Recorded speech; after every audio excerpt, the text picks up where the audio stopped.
Hi friends, welcome to my YouTube channel. ನಾನು ಅಶ್ವಿನಿ.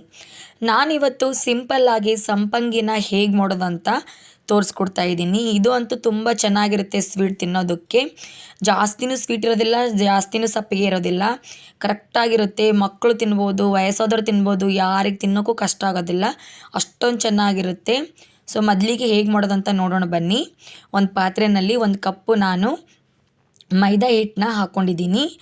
ಅದಕ್ಕೆ ರುಚಿಗೆ ಎಷ್ಟು ಬೇಕೋ ಅಷ್ಟು ಸ್ವಲ್ಪ ಉಪ್ಪು ಹಾಕ್ಕೊಳ್ಳಿ. ಉಪ್ಪು ಯಾಕೆ ಹಾಕ್ತೀವಿ ಅಂದ್ರೆ ಯಾವುದೇ ಸ್ವೀಟ್ ಮಾಡಲಿ ಉಪ್ಪು ಹಾಕೋದ್ರಿಂದ ತುಂಬ ಟೇಸ್ಟ್ ಬರುತ್ತೆ, ಅದು ರುಚಿನ ಬ್ಯಾಲೆನ್ಸ್ ಮಾಡುತ್ತೆ, ಅದಕ್ಕೋಸ್ಕರ. ಇವಾಗ ನಾನು ಚುಟಿಗೆ ಸೋಡಾ ಹಾಕ್ಕೊಂಡಿದ್ದೀನಿ. ತುಪ್ಪನಾದರೂ ಹಾಕ್ಕೊಳ್ಳಿ ಅಥವಾ ಇಲ್ಲಾಂದರೆ ಡಾಲ್ಡಾನ ಹಾಕ್ಕೊಳ್ಳಿ. ತುಪ್ಪ ಹಾಕೋದ್ರಕ್ಕಿಂತ ಡಾಲ್ಡಾ 1 ಸ್ಪೂನ್ ಹಾಕೋದು ತುಂಬ ಒಳ್ಳೆಯದು. ಯಾಕಂತಂದರೆ ಇದು ಸಂಪಂಗಿ ಅಲ್ವಾ, ತುಂಬ ಡಾಲ್ಡಾ ಹಾಕೋದ್ರಿಂದ ಕ್ರಿಸ್ಪಿನೆಸ್ ಆಗಿ ಬರುತ್ತೆ, ಅದಕ್ಕೋಸ್ಕರ. ತುಪ್ಪ ಹಾಕ್ಕೊಂಡಿದ್ರೆ ಸಾಫ್ಟ್ ಬರುತ್ತೆ. ನೀವು ಡಾಲ್ಡಾ ತಿಂದೇ ಇರೋರು ನೀವು ತುಪ್ಪ ಕೂಡ ಬಿಸಿ ಮಾಡ್ಕೊಂಡು ಹಾಕ್ಕೋಬೋದು. ಇವಾಗ ಸ್ವಲ್ಪ ನೀರು ಹಾಕ್ಕೊಂಡು ಸರಿಯಾಗಿ ನಾನು ನಿಧಾನಕ್ಕೆ ಮಿಕ್ಸ್ ಮಾಡ್ಕೊಳ್ತಾ ಇದ್ದೀನಿ. ಮೊದಲಿಗೆ ಜಾಸ್ತಿ ನೀರು ಹಾಕ್ಕೊಳ್ಬೇಡಿ, ಯಾಕಂದರೆ ಇದು ಮೈದಾ ಹಿಟ್ಟಲ್ವಾ, ಜಾಸ್ತಿ ನೀರು ಹಿಡ್ಕೊಳ್ಳೋದಿಲ್ಲ, ಅದಕ್ಕೋಸ್ಕರ. ಇವಾಗ ನೋಡಿ 1 ಸ್ಪೂನ್ ನೀರು ಹಾಕ್ಕೊಂಡು ನಾನು ನಾದ್ಕೊಂಡೆ ಆಗಿದೆ. ಇವಾಗ ನೋಡಿ ಈ ಥರ ಚಪಾತಿ ಹಿಟ್ಟಿರುತ್ತಲ್ವ ಅದರ ಅದಕ್ಕೆ ನಾದ್ಕೊಳ್ಳಿ. ಇವಾಗ ಇದು ರೆಡಿಯಾಗಿದೆ. ಇದಕ್ಕೆ ಇವಾಗ ನಾನು ರೆಸ್ಟ್ ಮಾಡೋಕ್ಕೆ ಬಿಡಬೇಕು ಒಂದು 15ರಿಂದ 20 ನಿಮಿಷ. 15ರಿಂದ ಟೈಮ್ ಇರಲಿಲ್ಲ ಅಂತಂದರೆ ನಿಮಗೆ ಒಂದು 10 ನಿಮಿಷ ಆದರೂ ಬಿಟ್ಟರೆ ಸಾಕು. ಇವಾಗ ನಾನು ಸಂಪಂಗಿನ ರೆಡಿ ಮಾಡ್ಕೊತಾ ಇದ್ದೀನಿ. ಚಿಕ್ಕ ಉಂಡೆ ಮಾಡಿಕೊಂಡು ಈ ಥರ ಲಟ್ಟಣಿಗೆ ಸಹಾಯದಿಂದ ಲಟ್ಟಿಸ್ಕೊತಾ ಇದ್ದೀನಿ. ಎಷ್ಟು ಸಾಧ್ಯವಾಗುತ್ತೋ ಅಷ್ಟು ಸರಿಯಾಗಿ ಲಟ್ಟಿಸ್ಕೊಳ್ಳಿ. ಅಷ್ಟು ತೆಳುವಾಗಿ ಲಟ್ಟಿಸ್ಕೊಂಡ್ರೆ ಕ್ರಿಸ್ಪಿಯಾಗಿ ಬರುತ್ತೆ, ಅದಕ್ಕೋಸ್ಕರ. ನಾವು ದಪ್ಪಾಗಿ ಲಟ್ಟಿಸ್ಕೊಂಡ್ರೆ ಸಾಫ್ಟ್ ಆಗುತ್ತೆ. ಈ ಥರ ಉದ್ದುದ್ದಾಗಿ ಲಟ್ಟಿಸ್ಕೊಂಡು ಕಟ್ಟರ್ ಅಥವಾ ಚಾಕು ಸಹಾಯದಿಂದ ನೀವು ಮಧ್ಯದಲ್ಲಿ ಕಟ್ ಮಾಡ್ಕೊಳ್ಬೇಕು ಉದ್ದಾಗಿ. ಮೇಲ್ಗಡೆ ಮತ್ತು ಕೆಳಗಡೆ ಸ್ವಲ್ಪ ಬಿಟ್ಕೊಳ್ಬೇಕು.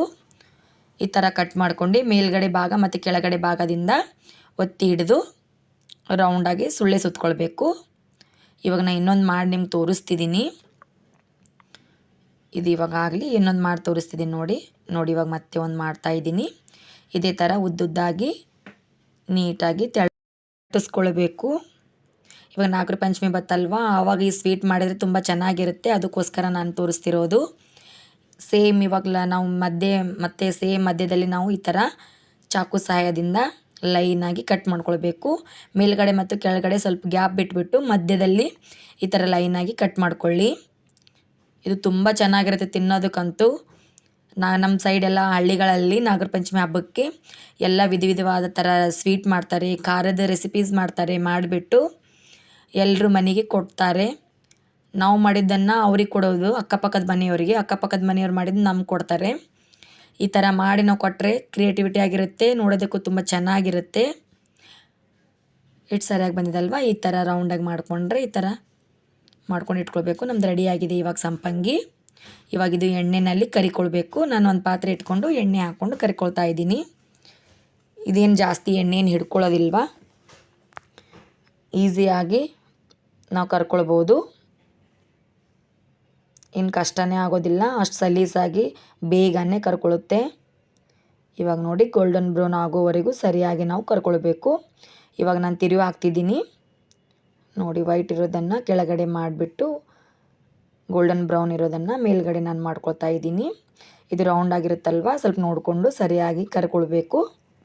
ಇದೇನು ಲೇಟ್ ಆಗೋದಿಲ್ಲ, ಬೇಗನೆ ಕರ್ಕೊಳ್ಳುತ್ತೆ. ನಾವು ಕ್ರಿಸ್ಪಿಯಾಗಿ ಕರ್ಕೊಂಡ್ರೆ ಅದು ಕ್ರಿಸ್ಪಿಯಾಗಿರುತ್ತೆ, ಸಾಫ್ಟಾಗಿ ಕರ್ಕೊಳ್ಬಾರ್ದು. ತಿನ್ನೋದಕ್ಕೆ ಸಪ್ಪಗೆ ಮೆತ್ತಗೆ ಹತ್ತುತ್ತೆ. ನಾವು ಕ್ರಿಸ್ಪಿಯಾಗಿ ಕರ್ಕೊಂಡು ಇಟ್ಕೊಂಡಿವಿ ಅಂದರೆ ಅದು ಒಂದು ವಾರ ತನಕ ಕ್ರಿಸ್ಪಿಯಾಗೇ ಇರುತ್ತೆ, ಅದಕ್ಕೋಸ್ಕರ. ಇವಾಗ ಸಮ್ಮರ್ ಇದೆ, ಚೇಂಜ್ ಇದೆ ಅಲ್ವಾ ಕ್ಲೈಮೇಟು, ಅದಕ್ಕೋಸ್ಕರ ಸ್ವಲ್ಪ ನಾವು ಕ್ರಿಸ್ಪಿಯಾಗಿ ಕರ್ಕೊಳ್ಳೋದೇ ಒಳ್ಳೆಯದು. ಈ ಥರ ಕರ್ಕೊಂಡು ಆಗಿದೆ. ಇವಾಗ ನಾನು ತೆಗಿತಾ ಇದ್ದೀನಿ.